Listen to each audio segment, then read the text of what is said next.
Alors, dans cette pièce-là, on m'a donné le rôle de la raison. Donc, forcément, en tant que comédien, il a fallu que je travaille sur la raison. Donc, je m'y suis identifié pour pouvoir créer ce personnage. Maintenant, si je devais réfléchir sur moi-même et dire est-ce que je suis plutôt passion ou raison, je dirais que je suis un passionné raisonnable. Je suis quelqu'un de très calculateur, rationnel. Donc effectivement, il a fallu que je fasse un effort énorme pour me glisser dans la peau de passion.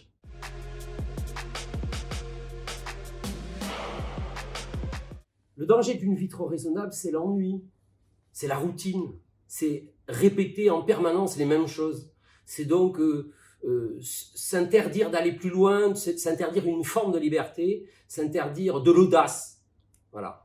Et c'est un peu triste. Donc effectivement, je pense qu'il faut une bonne petite dose de passion pour rendre la vie un peu plus savoureuse, un peu plus joyeuse, un peu plus intelligente aussi.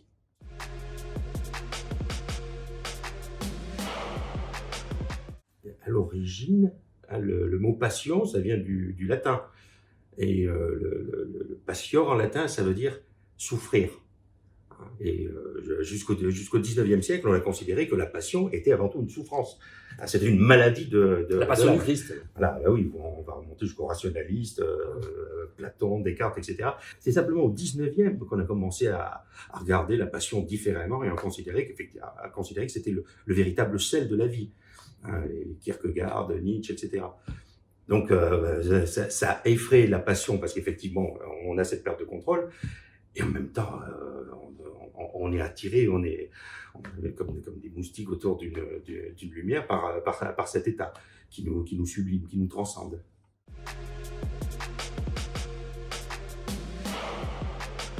La pièce, elle parle d'un dédoublement de personnalité d'un chef d'entreprise qui subitement, après un choc émotionnel fort, se casse en deux finalement. Et va apparaître d'un côté la passion et de l'autre la raison. Quand on a ce choc-là, on est obligé d'analyser quelle est la partie de cette personne qui va l'amener vers la réussite. Et il fut un temps où c'était la passion qui l'amène vers la réussite, parce que la passion, c'est entreprendre. Entreprendre, c'est la passion. Si vous n'êtes pas passionné dans une entreprise, vous ne créerez jamais quelque chose d'intelligent, d'original, et vous n'aurez surtout pas une équipe qui va vous suivre. Donc il faut être passionné pour entreprendre. Vous voyez, la réussite, je pense qu'elle participe aussi au fait d'être vivant. Et être vraiment vivant et acteur de sa vie. Être acteur de sa vie, c'est une forme de bonheur, sachant qu'il n'y a pas eu qu'une ligne pour le bonheur. Jean Le Corriveau-Bourré, en l'occurrence, qu'est-ce qui va le sauver? C'est sa passion. C'est sa passion d'enfance qui remonte. C'est-à-dire qu'il a tout perdu.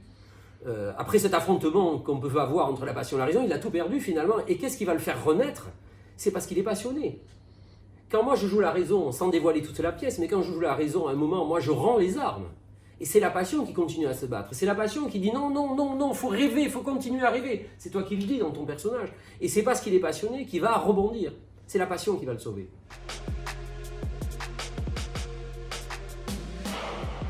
Vivre ses rêves d'enfant, c'est une garantie de pouvoir s'accomplir. On trouve finalement une voie en allant chercher, débusquer dans ses rêves, dans ses utopies enfantines, le véritable sens à sa vie.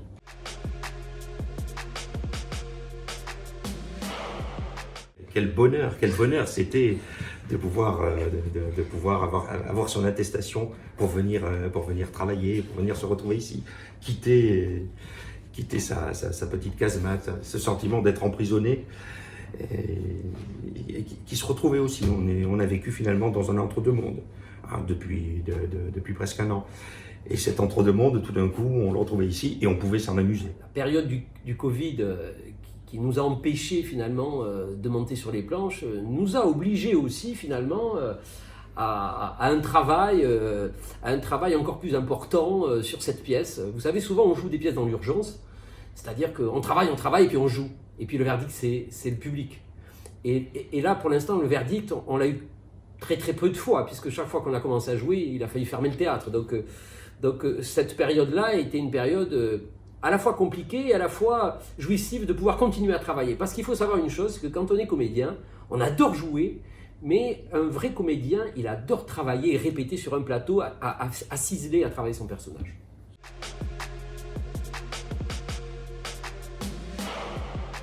Cette pièce, c'est une création. On est les premiers comédiens à avoir travaillé cette pièce, elle n'avait jamais été jouée. Donc on a déchiffré un texte finalement, on se l'a approprié et ça c'est un vrai bonheur parce que cette pièce est bien écrite, cette pièce est intelligente, elle a des interactions entre les deux personnages absolument passionnantes. Donc ce travail-là, il a été passionnant. On ne devrait pas retrouver un ou deux moments parce que c'est vraiment un bloc intégral, impossible à sectionner comme ça, de bonheur, en plus dans ce lieu qui semblait protégé. On avait l'impression qu'effectivement, ici, on pouvait échapper à tout. C'est un cocon. Voilà. C'est un cocon, je dis. Oui. Ce qui m'a marqué dans le peu de représentations qu'on a pu jouer, dans le travail sur cette pièce, c'est le plaisir immense, et des pièces, j'en ai joué des dizaines et des dizaines, et ça n'a pas toujours été le cas, le plaisir immense que nous avons eu à travailler cette pièce et à la jouer, voilà. Et puis les réactions du public, l'émotion passée, les sourires, les rires, l'attention très forte, on sentait une attention du public par rapport à nous, absolument, par rapport au personnage absolument incroyable, et c'est vrai qu'il y avait quand même sur le plateau quelque chose du domaine du bonheur. Il y avait un bonheur, il y avait un plaisir, il y avait ce qu'on retrouve quand on dit « je joue ».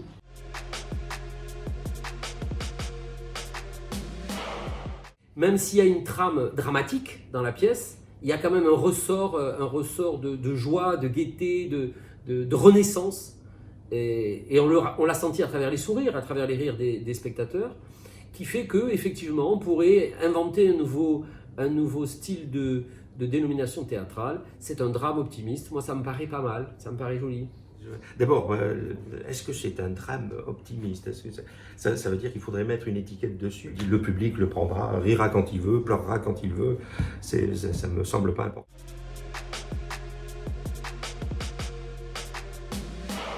Je pense que chaque être humain a sa part d'ombre, a sa part de passion, a sa part de raison. C'est une dualité avec laquelle on passe notre vie à lutter, à se battre. J'ai envie de faire ça, est-ce que c'est raisonnable?